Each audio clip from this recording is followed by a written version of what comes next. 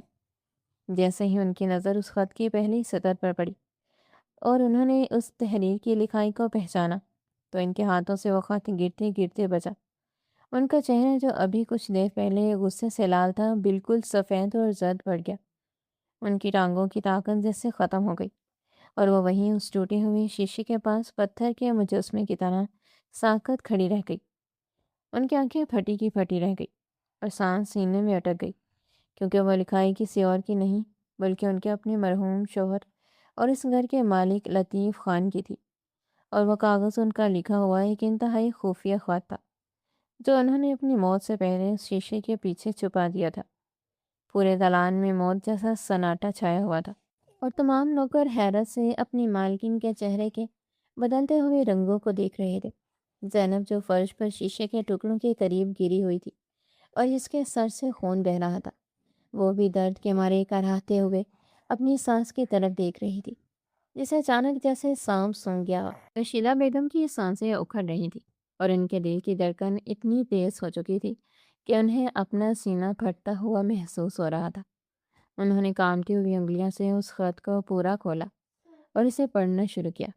خط کے شروع میں ہی لطیف خان نے لکھا تھا کہ رشیدہ، میں جانتا ہوں کہ تم اس وقت یہ خط پڑھ رہی ہو، اور مجھے یہ بھی معلوم ہے کہ تم نے اس خط کو تبھی پایا ہوگا جب تم نے میری غیر موجودگی میں میری معصوم بہو زینب پر کوئی بہت بڑا ظلم کیا ہوگا، کیونکہ میں نے یہ خط اس باری شیشے کے پیچھے اسی لیے چھپایا تھا کہ یہ شیشہ تب ہی گرے گا جب اس گھر میں کوئی بہت بڑی ناانصافی ہوگی، یا کسی بے گناہ کو دھکے دے کر اس دیوار کی طرف پھینکا جائے گا۔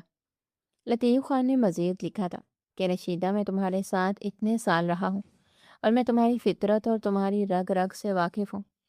میں جانتا تھا کہ تمہارے دل میں دولت کا کتنا لالچ ہے اور تم غریبوں سے کتنی نفرت کرتی ہو۔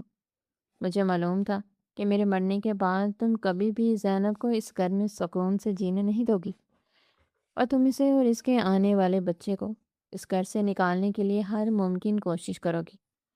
اس لیے میں نے اپنی موت سے پہلے ہی ایک ایسا انتظام کر دیا تھا جو تمہارے غرور کو ہمیشہ کے لیے خاک میں ملا دے گا۔ میں نے شہر کے سب سے بڑے اور ایماندار وکیل کو بلوا کر اپنی وصیت کو مکمل طور پر تبدیل کر دیا تھا، اور وہ تبدیل شدہ خفیہ وصیت نامہ اسی وکیل کے پاس محفوظ ہے۔ یہ خط صرف تمہیں اس حقیقت سے آگاہ کرنے کے لیے ہے۔ لطیف خان کے الفاظ رشیدہ بیگم کے دماغ پر ہتھوڑی کی طرح برس رہے تھے۔ ان کی آنکھوں میں آنسو تو نہیں نکل رہے تھے، لیکن ان کی روح تک کانپ گئی تھی۔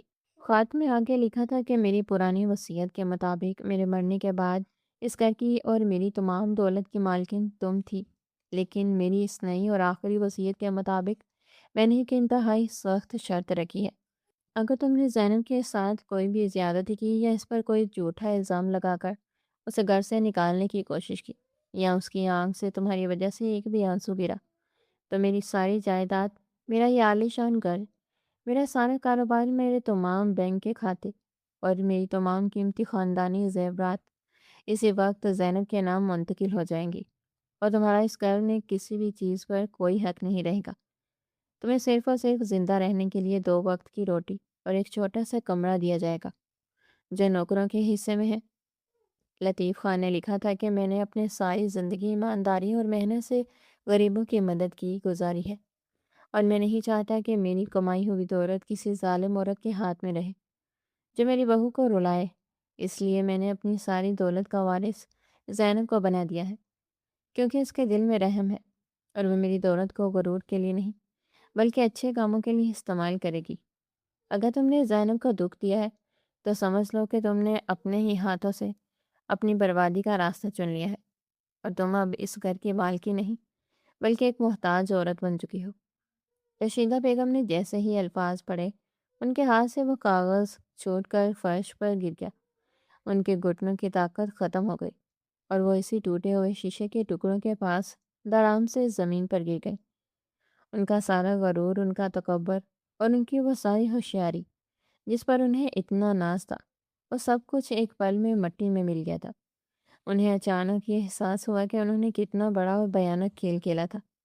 انہوں نے خود اپنے ہاتھوں سے وہ قیمتی ہار زینب کے کمرے میں چھپایا تھا تاکہ اسے چور ثابت کر کے گھر سے نکال سکے، لیکن انہیں یہ معلوم نہیں تھا کہ ان کی یہی چال ان کے گلے کا پھندا بن جائے گی۔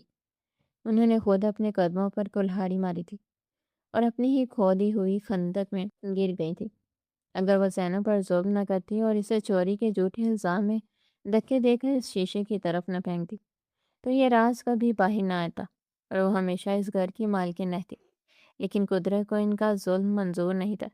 قدرت نے زینب جیسی معصوم لڑکی کے ساتھ ہونے والے ظلم کا بدلہ لینے کا فیصلہ کر لیا تھا، اور رشیدہ بیگم کو ان کے کیے کی اتنی بڑی اور خوفناک سزا ملی تھی جس کا انہوں نے خواب میں بھی نہیں سوچا تھا۔ ان کی حالت اس وقت ایک کٹے ہوئے درخت جیسی تھی جس کی جڑیں زمین سے اکھڑ چکی ہوں، اور وہ زمین پر بیٹھی اپنے بال نوچ رہی تھی اور زور زور سے رو رہی تھی، لیکن اب ان کے رونے کا کوئی فائدہ نہیں تھا کیونکہ تیر کمان سے نکل چکا تھا۔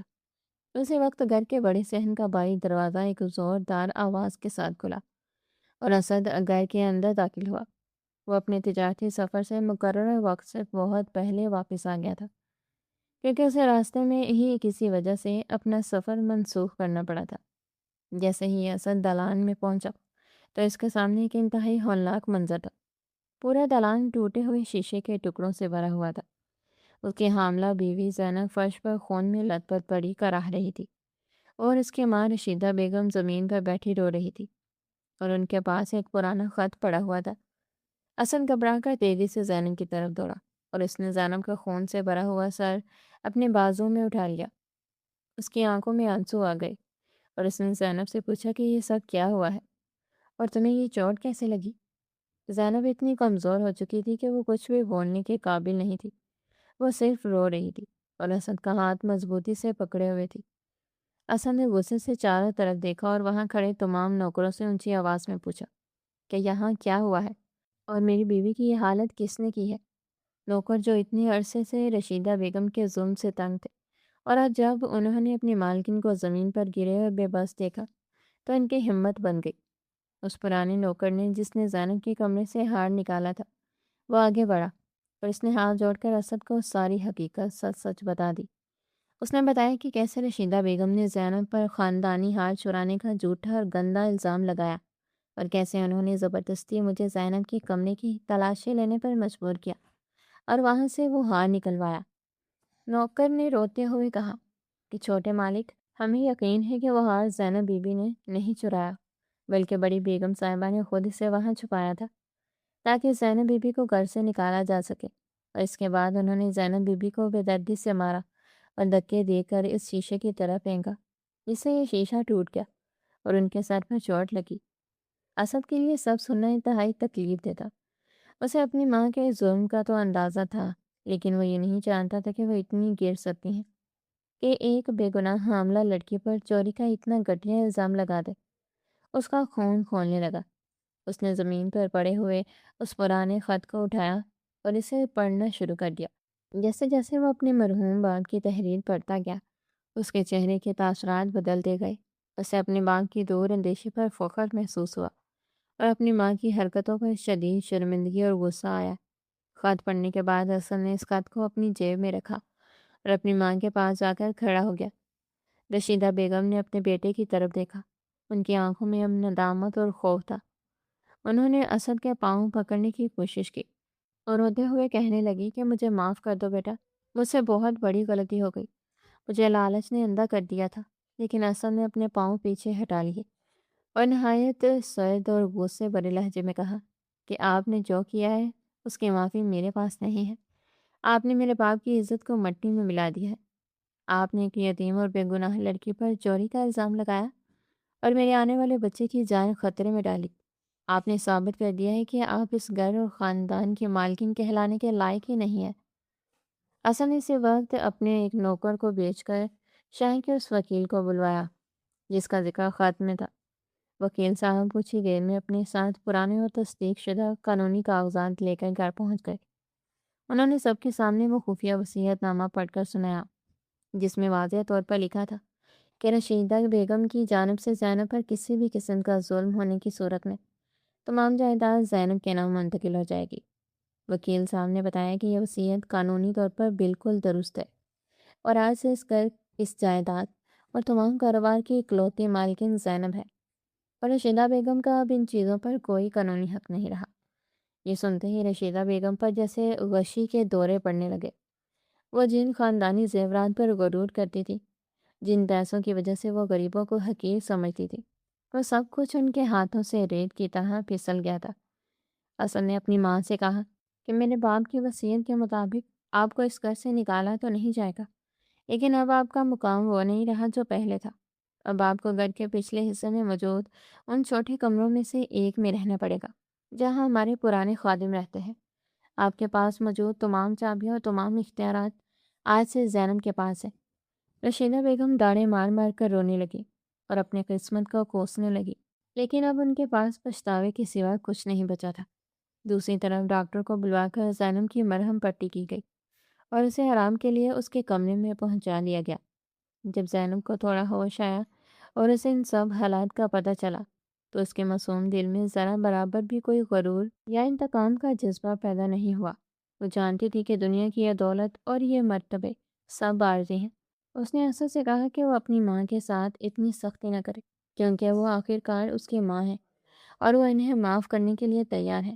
لیکن اسد نے زینب کے سر پر ہاتھ رکھا اور کہا کہ تم نے بہت صبر کیا ہے اور بہت ظلم برداشت کیا ہے۔ قدرت نے تمہیں تمہارے صبر کا پھل دیا ہے اور میری ماں کو ان کے تکبر کی سزا ملی ہے۔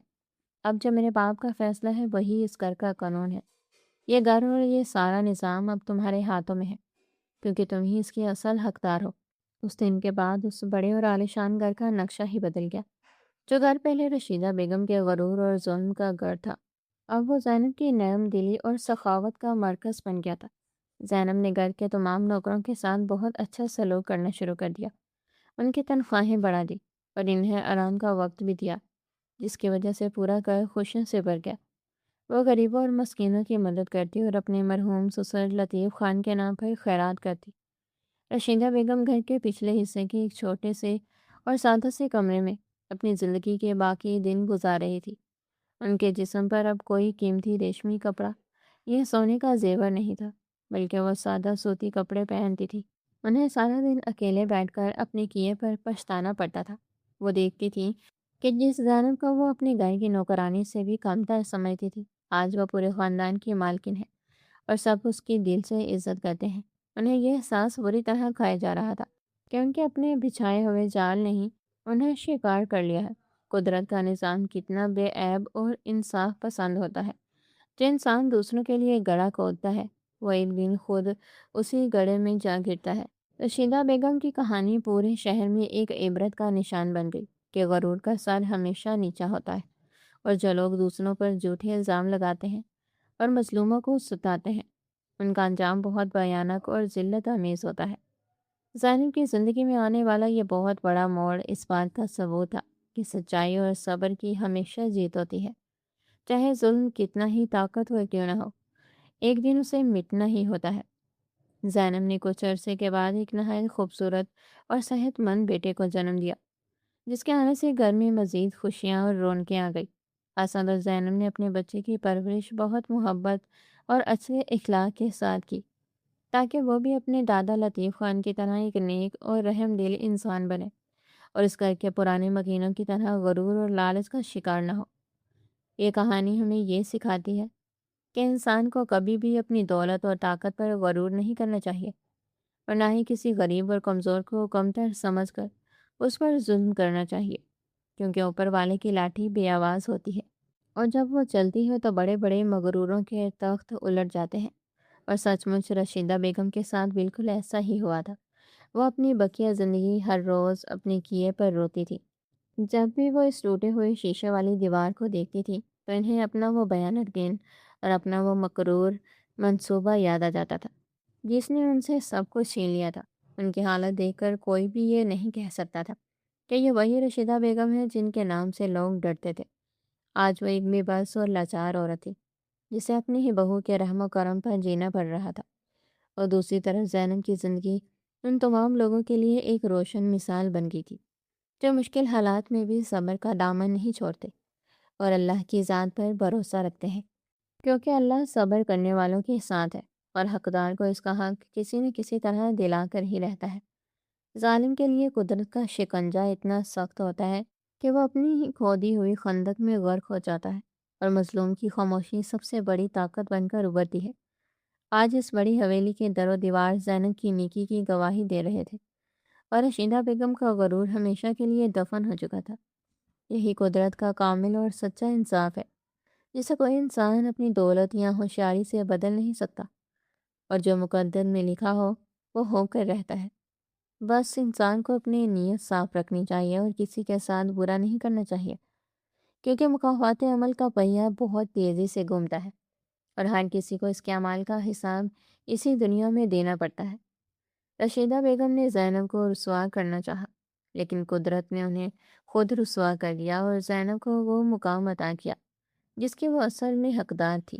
یہ کہانی ہر اس شخص کے لیے ایک سبق ہے جو تکبر میں اندھا ہو کر رشتوں اور انسانیت کی قدر بھول جاتا ہے۔